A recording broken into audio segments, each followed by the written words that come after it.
Guys, I'm gonna tell you, if you ever want to become very, very, very confused about how politics works, especially the political spectrum or political terms like liberalism, just study European politics, okay?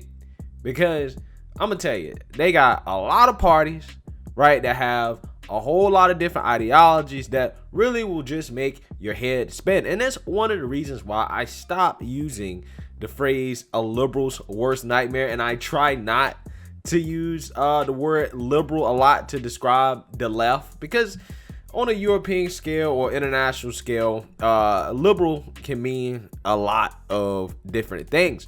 And also, classical liberalism tends to refer more to an economic policy that's more in line with fiscal conservatism and libertarianism, right? So, I try to be a little careful with how I use certain terms, right? And when you're talking about European politics, compared to American politics, some people like to say that European politics is a lot more sophisticated, right? And also they tend to be more open to government and socialized programs such as universal healthcare, free college, stronger social safety nets, funded by high taxation and other types of government programs. So sometimes you'll hear the leftists say that people on the right in America are super far right on a global or European scale, right? And that they, actually, the progressives, are the centrists. At least that's what they say, okay? But, regardless of what you think about that, even in Europe, specifically France, that is being led by Emmanuel Macron, right? Who is described as a centrist, who some people in France has criticized him as actually governing in a very right-wing way by getting rid of the wealth tax and things of that nature. Even those people in Europe, right, who may be open to more socially left-wing ideas are fed up with wokeism, just like a lot of Americans on the right. And honestly, some on the left are getting fed up with wokeism and cancel culture as well. But before we get into that, my name is Greg Foreman and you're watching A Black Conservative Perspective. Make sure you like, comment, and subscribe. Most importantly, share A Black Conservative Perspective, aka a leftist worst nightmare. You can also follow me on Twitter at GForemanBCP. Let's get it. All right, guys. So Newsmax has a nice little write-up here about a New York Times article detailing how even France fears America's woke left. Let's read here to figure out what's going on. French officials, intellectuals, and journalists are warning that progressive American ideas are contaminating their society. They specifically cite progressive ideas of race, gender, and post-colonialism as undermining their way of life, the New York Times reported Tuesday. So it's interesting. It's not the progressive economic policy. It's not universal health care or free college, things of that nature. That's not what they have a problem with. What they have a problem with is the left's social ideology, particularly the authoritarian left, the woke authoritarian / racialist left that is really starting to be pushed on American society, right, on corporations, primarily due to American universities embracing these new ideas. And I'm telling you, I have experienced this firsthand, right, in college. This is 100% true. I'm going to talk a little bit more about that in a minute. French President Emmanuel Macron defines the threat as certain social science theories entirely imported from the United States. Other French officials simply blame the out-of-control woke leftism of American campuses and the accompanying cancel culture. And the Times noted disputes that normally wouldn't have attracted much attention are now becoming major issues in France. Sounds very, very, very familiar. In one case, the new director of the Paris Opera said he wants to diversify its staffs and ban blackface. But he was blasted in the Le Monde newspaper for having worked in Toronto and having soaked up American culture for 10 years. This man wasn't even in America. He was in Canada, which, I mean, some people can say is America light. And even in America light, he became woke. Right? Now, about blackface and the diversification of his staff, again, as you can see, I've already talked to you guys about woke capitalism. That is going to be a theme. I'm telling you, because this is what this is, right? Diversification of staff. You know, companies are now being able to say, you know what? Our staff is diverse, and they're trying to use that as a selling point to attract better talent. Okay? They want to have better talent that ultimately is going to equal more productivity. And ultimately, that's going to lead to a better bottom line, or at least that's what they think.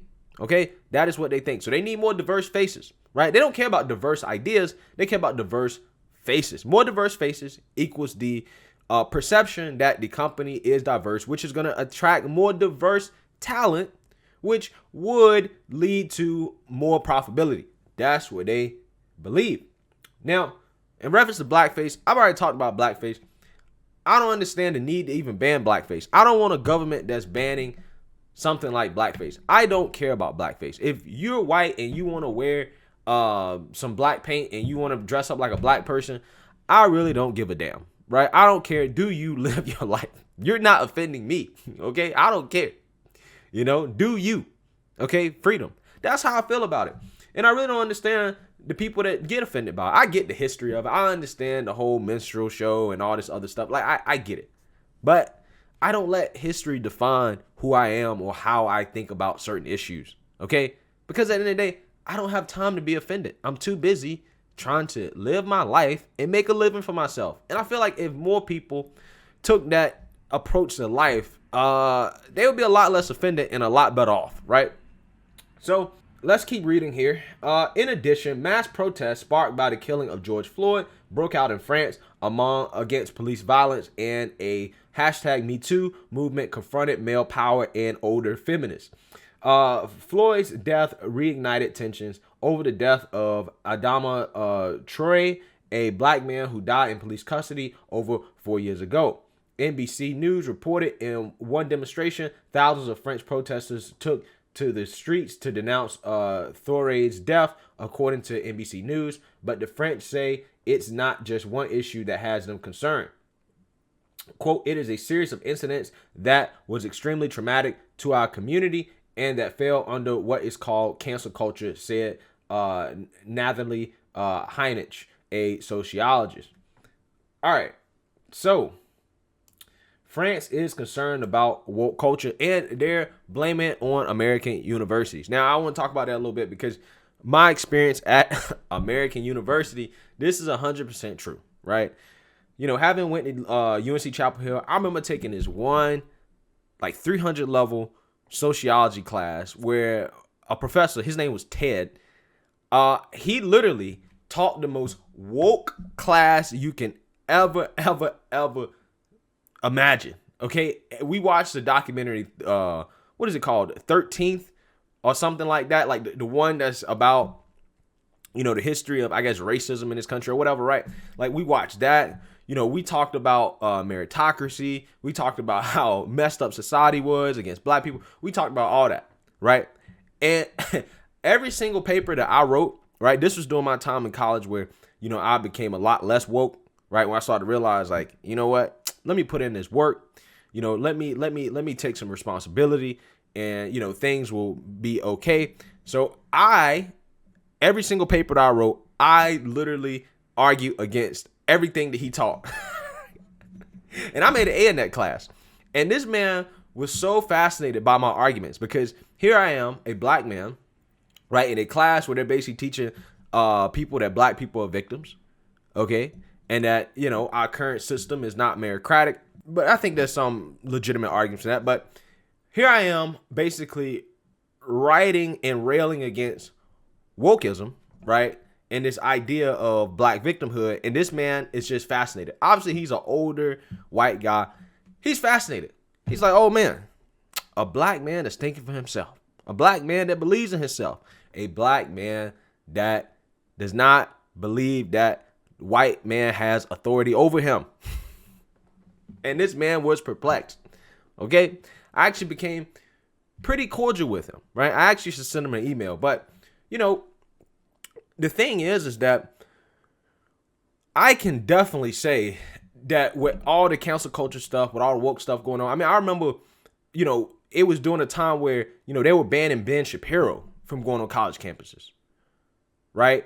And people like Milo Yiannopoulos and all these other conservative commentators, because they didn't want to spread any of those ideas. They didn't want to hear in those ideas, right? And like I said, the right has been saying for the longest time that this is dangerous, that this ideology is dangerous, right? Okay, we understand the need for, certain reforms in our society, right? We understand that, certain people don't necessarily get a good leg up in life.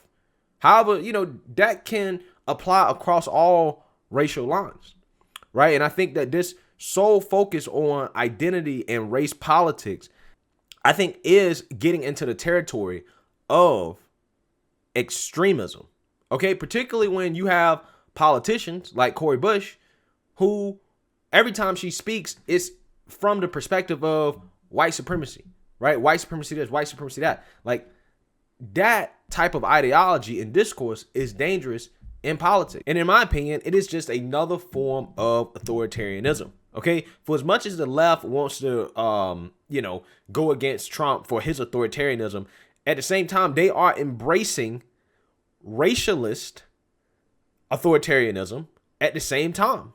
Okay, so I can see why somebody like Emmanuel Macron, who is more of a libertarian, right? I could see why he would see this as a threat, because it really is just another form of authoritarianism. And this is what the left doesn't realize about this whole wokeism thing, right? Trying to dictate what is acceptable in society, using big tech to censor people, right? Using companies to force diversity, right? Goes against free market principles. It goes against the principles of liberty and freedom and allowing people to make their own choices, okay? It's not the government's responsibility to dictate, how diverse a company staff is, right?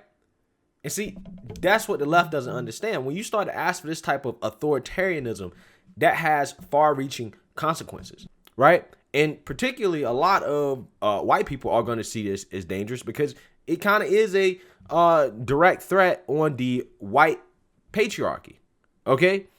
And a lot of people, right, particularly in America, don't necessarily see a white patriarchy, because a lot of people in this country aren't necessarily born into this advantageous situation that the leftists and the woke swear up and down that every white man in this country has. Okay? And I think failure to see that there are a diversity of experiences in this country, and not just black people are, get the shit in the stick sometimes, I think is really what is driving the extremism that is coming from the woke left, right?